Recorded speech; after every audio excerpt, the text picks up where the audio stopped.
જો વિડીયો ગમ્યો હોય તો વિડીયો લાઇક કરવાનું ભૂલાય નહીં અને તમારા મિત્રોને પણ શેર કરજો. અને હા, તમારો અભિપ્રાય પણ અમને કોમેન્ટ બોક્સમાં જણાવજો કે અમારો આ પ્રયાસ તમને કેવો લાગ્યો.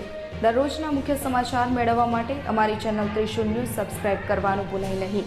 જો આ વિડીયો તમે ફેસબુકમાં જોઈ રહ્યા છો તો વિડીયો લાઇક કરી દેજો અને હા, સાથે સાથે અમારા ત્રિશુલ ન્યૂઝ પેજને પણ લાઇક કરી દેજો. ધન્યવાદ.